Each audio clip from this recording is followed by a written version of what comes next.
Assalamualaikum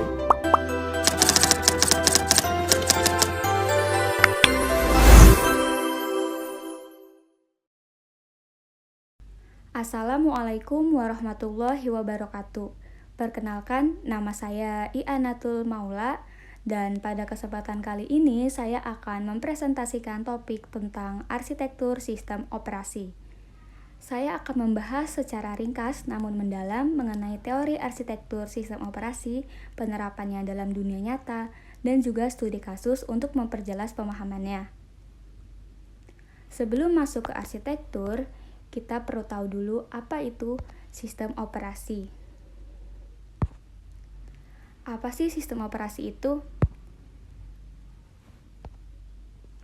Sistem operasi atau operating system yang biasa kita sebut OS adalah perangkat lunak sistem yang mengelola perangkat keras komputer dan menyediakan layanan umum untuk program aplikasi. Dan contoh program aplikasi sistem operasi yaitu seperti Windows, Linux, macOS, iOS, dan juga Android. Tanpa sistem operasi, kita tidak bisa menggunakan komputer atau smartphone dengan nyaman. Lalu, pengertian arsitektur sistem operasi itu seperti apa? Arsitektur sistem operasi adalah struktur internal atau desain dasar dari sistem operasi yang menentukan bagaimana komponen-komponennya bekerja sama. Arsitektur ini mencakup bagaimana operating system mengatur proses, memori, input atau output, dan sistem file. Tujuan dari arsitektur sistem operasi sendiri yaitu memastikan untuk efisiensi, keandalan, keamanan, dan juga kemudahan pemeliharaan. Jenis-jenis arsitektur sistem operasi terbagi menjadi 5, yaitu yang pertama modular arsitektur, monolitik arsitektur, hybrid arsitektur, layer arsitektur, dan juga microkernel arsitektur. Monolitik arsitektur atau bisa diartikan sebagai sistem dalam satu kode base yang sama, berfungsi, semua layanan OS berjalan dalam satu ruang kernel. Monolitik membuat kinerja lebih cepat, namun sulit untuk dikembangkan dan diperbaiki. Yang kedua ada layer arsitektur, atau yang biasa diartikan arsitektur yang berlapis. Mempunyai fungsi yaitu tiap lapisan hanya berinteraksi dengan lapisan bawah dan atas. Lalu lebih mudah dikembangkan dan diuji.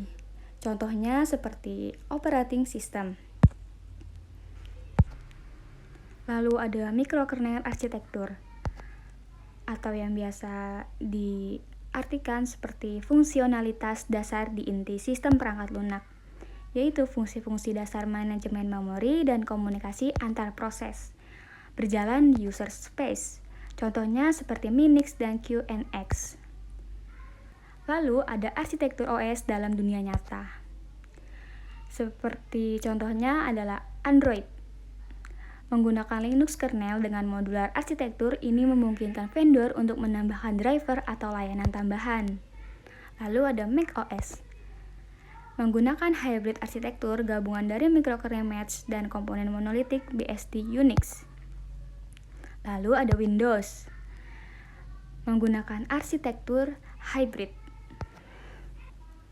Lalu apa saja sih manfaat dari arsitektur yang tepat? Manfaat dari arsitektur yang tepat yaitu efisiensi yang tinggi dalam server dan cloud computing.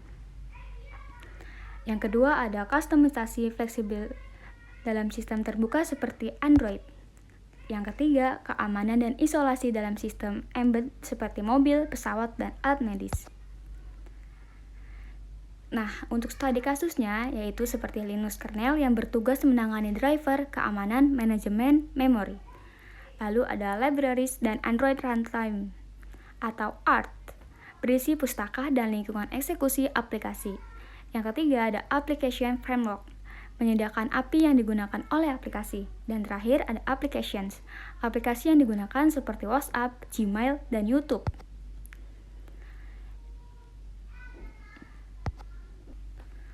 Modularitas ini membuat Android mudah diadaptasi oleh berbagai vendor seperti Samsung, Xiaomi, dan seterusnya.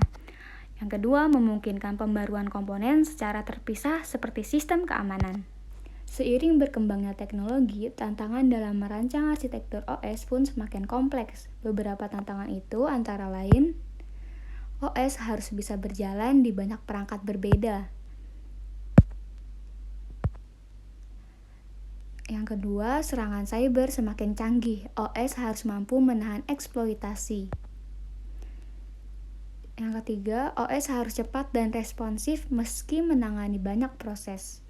Karena itulah, banyak OS modern menggunakan pendekatan hybrid dan modular agar fleksibel dan bisa disesuaikan dengan berbagai kebutuhan. Nah, kesimpulan dari presentasi yang saya sampaikan yaitu arsitektur sistem operasi adalah fondasi dari bagaimana OS bekerja dan berinteraksi dengan perangkat keras serta aplikasi. Dan kesimpulannya yaitu memahami arsitektur OS penting bagi pengembang administrator sistem dan siapa saja yang ingin memahami cara kerja sistem komputer modern. Sebagai penutup, kita dapat mengatakan bahwa arsitektur sistem operasi adalah jantung dari performa dan keandalan sebuah komputer. Dengan memahami arsitekturnya, kita tidak hanya tahu cara kerja sistem, tapi juga dapat mengembangkan dan mengoptimalkannya untuk masa depan. Sekian presentasi yang dapat saya sampaikan tentang teori arsitektur sistem operasi. Kurang lebihnya saya mohon maaf dan terima kasih sudah menyimak sampai akhir. Wassalamualaikum warahmatullahi wabarakatuh.